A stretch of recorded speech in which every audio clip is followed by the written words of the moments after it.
Speak to you this morning in the name of the Father, and of the Son, and of the Holy Spirit. Please be seated.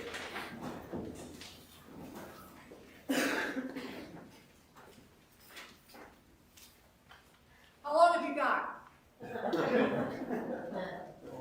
I'm just checking. There's so much here, and I don't know how much I'll be led of the Lord to cover. The thing that has been disclosing itself to me in my study this week is really at the heart of all of this. Reading from Genesis, the reading from Romans, the reading from Matthew. At the heart of all of this is the question of relationship. Some physicists are finally catching up with theologians and saying that the universe is relationship relating to itself. It's relationship all the way down, all the way up.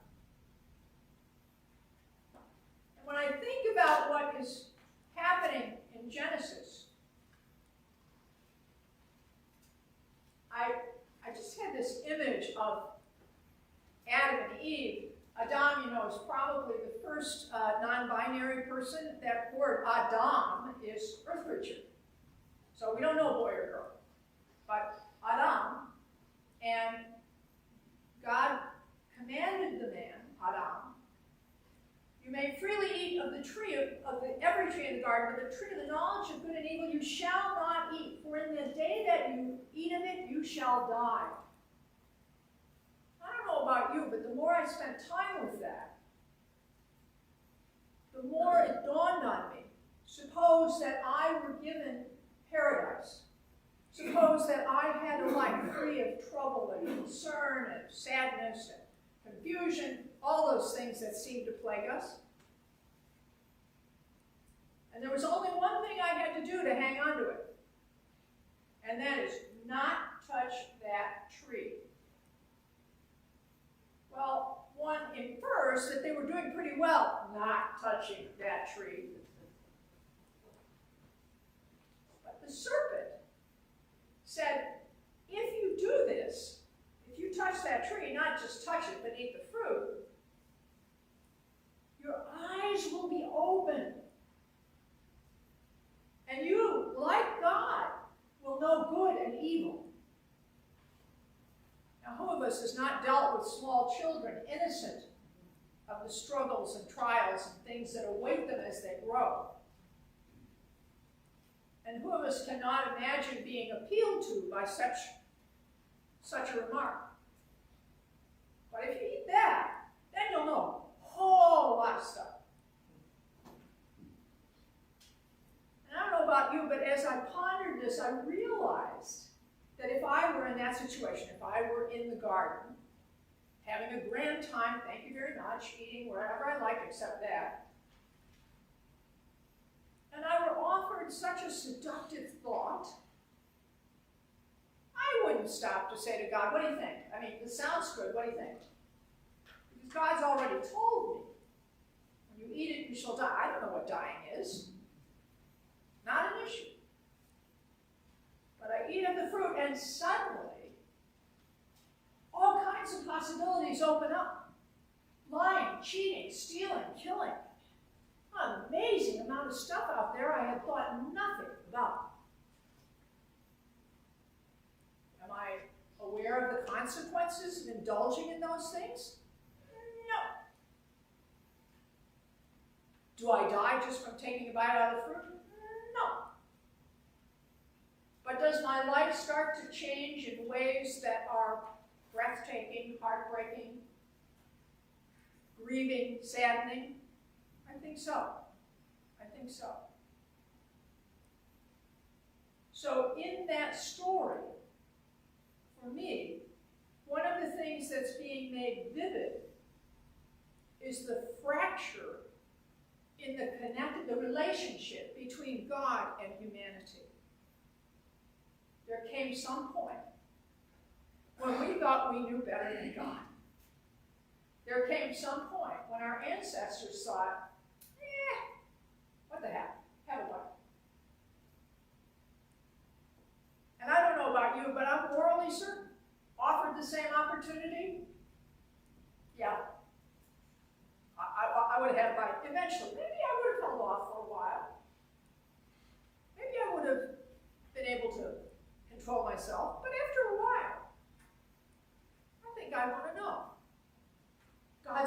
something from me.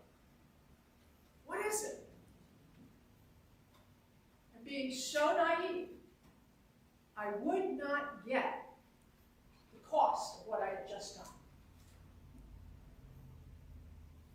Now, turning to Jesus, led by the Spirit into the wilderness to be tempted by the devil, he's at this point probably, about 30 years old. So he's got some miles on the meter, especially in that day and time. People didn't live quite so long as we live now, as far as we know. And he's just been declared in a way that's unmistakable to him, and perhaps even the people around him at the time, at his baptism. He has been declared loud and clear the beloved of God. If that doesn't change your perceptions, mess with your plans, I don't know what would. And so, we think that to try and make sense of this, come to grips with it, understand what this might be, he went into the wilderness. And there he was to be tested. The word tempted, I don't know, I think it lets us off the hook a little bit. Woo, tempted me. No, it's a test. It's a test. He had fasted 40 days and 40 nights. Do we know what that would be on the calendar? Not necessarily. We know that the resonance with Hebrew scripture, tradition, and culture is that's a long time. Whatever 40 days was, 40 days and 40 nights, it's at least a few weeks. And he was famished. And the tester, or tempter, came to him and said, "If you are the Son of God, command these stones to become loaves of bread." Sounds like a possibility, doesn't it? You're the beloved of God. You're the Savior of the world. You've just been told what your job is. You're hungry. What about, just one stone? What difference? What difference, one stone?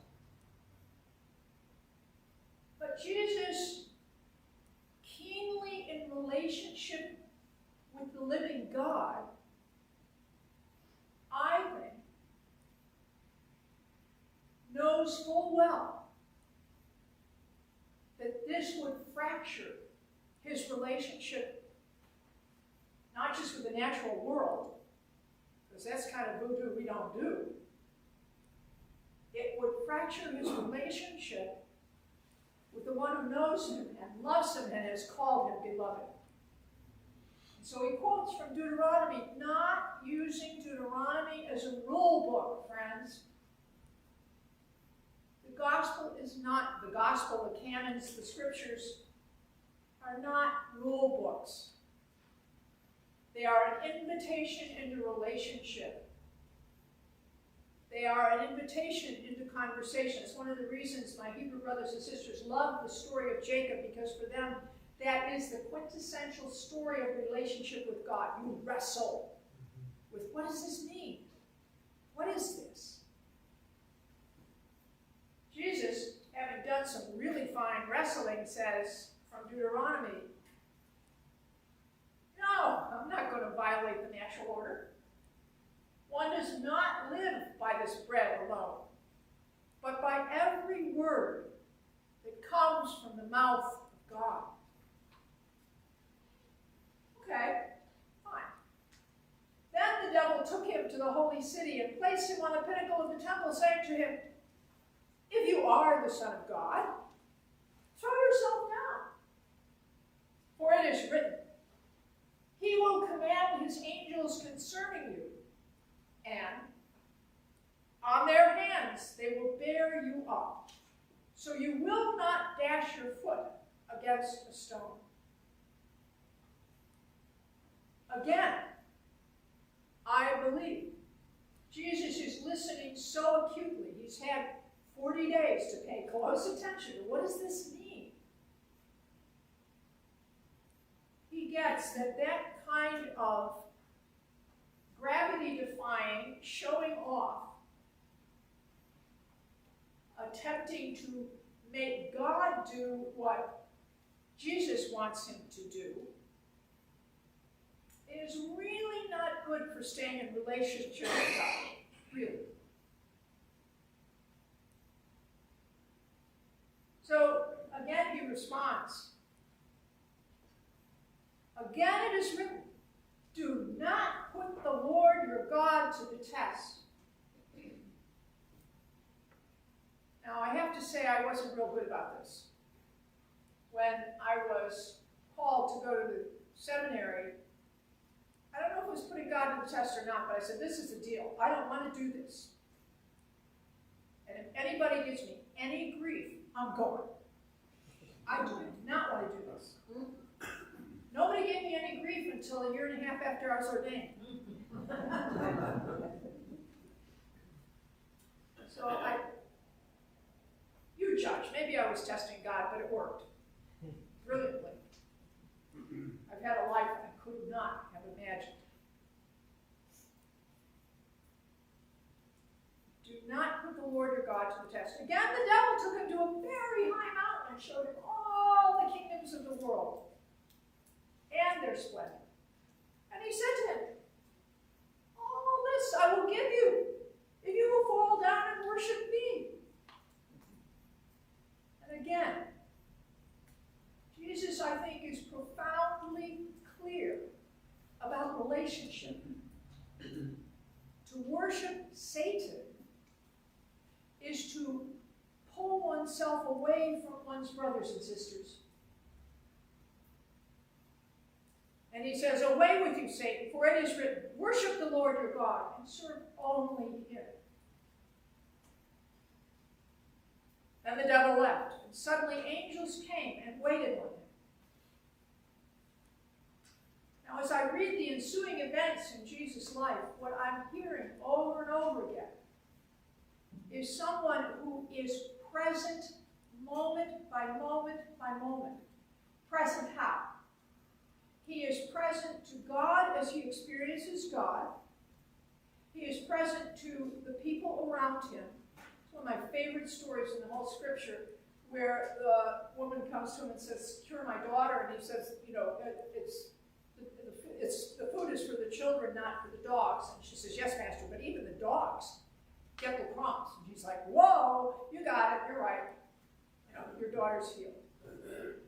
So, Jesus has a relationship with God that he's very, very attentive to and careful of.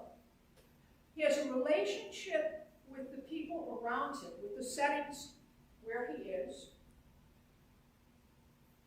And he has a relationship with himself. He knows when he needs to go away and pray. He knows when he needs quiet time. He knows when he's given what he can give, he's inhabiting a human body. He has to stop and rest. So, I believe, my brothers and sisters, the invitation of the season before us is to look and see, where am I profoundly related to God as I experience God, to my neighbors, whoever they are that cross my path, and to myself. How am I in relationship? What is the quality of my relationship? The church is offering us all kinds of ways to open up to relatedness in ways, I will tell you, in 7 years, I haven't thought of. I would have told you I was a very inclusive human being. And then I got into facilitating a sacred ground circle, which is about expanding our awareness in a sacred space with other people in the conversation of all of the issues related to race, to colonization, all kinds of things. We're only on lesson 5, so that's how far I've got, out of 11 lessons. I would have told you, I mean, I paid attention during world history class. I would have told you I understood these things. No, I didn't.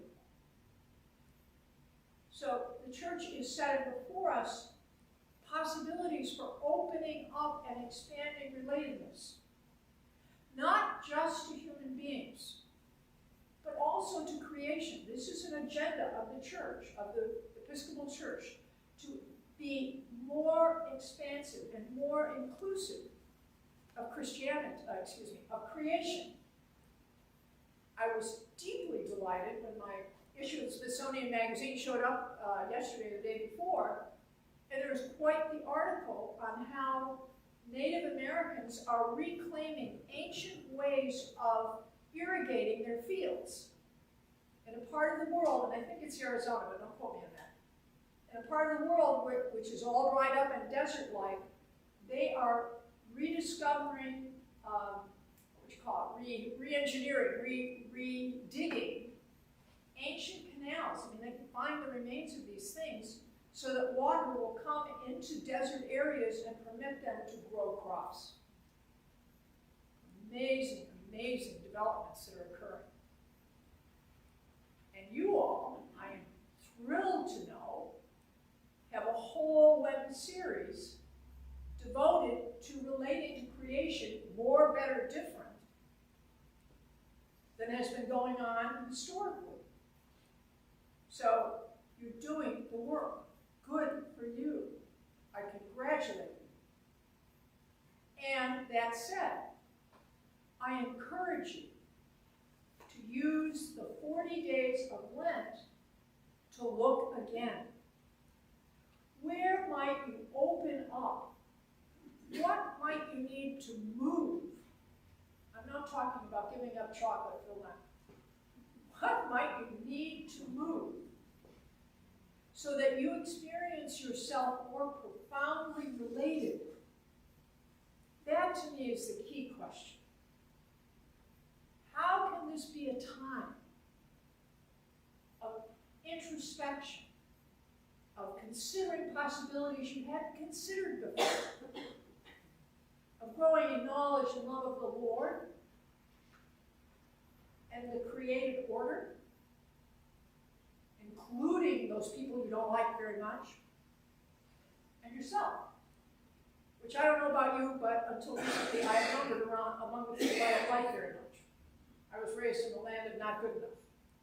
Whatever you did, that's not enough. That's one of those things that I have been letting go of. And it's hard work. I mean, I've held on to that tightly for decades. The invitation of growing in relationship is to open up, to be present in your world, to your God, however that you're called to do that, to your neighbors, whoever they are, and I would say, take a look at who crosses your path. I'm going to tell you a little story from this week, because to me it exemplifies this. I got a phone call from a number with no name, and I don't answer those calls, because I figure if they want me, they can leave a message. I went to and the person did leave a message, so I was like, oh, okay. Listened to the message, and it was close to unintelligible, but it was something about a father whose son was deep concern to him. I didn't know what word he was using, but I think he might have been using the word exorcism. He just wasn't speaking clearly. So I called the phone number, and he wanted to know, did I do exorcisms? And I said, well, no, I don't, but let's look at deliverance ministries online, because I think they may be able to help you. And of course, I got a lot more history of the whole situation. And I hung up the phone and I thought, well, that's fascinating, because I have in fact been involved in any number of healing works, if you will. Gathering people in prayer and praying for healing, and healing has emerged. I'm not saying I laid my hands on it, touch the TV and you're okay. I'm not saying that, but just gathering people for prayer and seeing good movement and healing occur. And I thought to myself, why didn't I jump in? And what came to me as I thought, prayed about it was, I have no relationship with this. I don't know this person. I could be seduced into, whoa, yeah, I'm good at healing, let me get at it. But I have a lot more to do right now than run off on a mission of my own by myself. Now, if I'd been called to do it, I would have done it. But I'm really clear that that strange event in the middle of a strange week, that was an opportunity for me to look and see. No, it's about relationship. Not limiting relationships, but not running after ones that don't work for me, that aren't where I'm called to be. How would I know where I was called to be? Paying the best amount of attention I can. Is this what you want, Lord? Is this what you want? What about that? Rather than, ooh, that looks like a tasty fruit. So my invitation, my beloved brothers and sisters, is to know, first of all, that you bear on yourself. I've decided I need to revise the, remember your dust, and unto dust you shall return. Your physicality is dust for sure. No question. But within each of us burns the flame of divine love. Within each of us is that soul which God has brought into the world in your dust. So first of all, let me invite you to go at this Lent business from the point of view that you are beloved. And the worst thing you ever did is already always forgiven. God loves you. What's before you is letting yourself be loved. So that's my prayer for us. That's my prayer for us this Lent. That whatever we do or give up doing or start doing or stop doing, we open up from the place within us that knows God's love, that hears ourselves called by God's name, beloved. And then look and see what needs to be moved, what needs to be added, that you may continue to grow in the knowledge and love of God and your neighbor and yourself. That's my prayer for us. In the name of the Father, and of the Son, and of the Holy Spirit. Amen.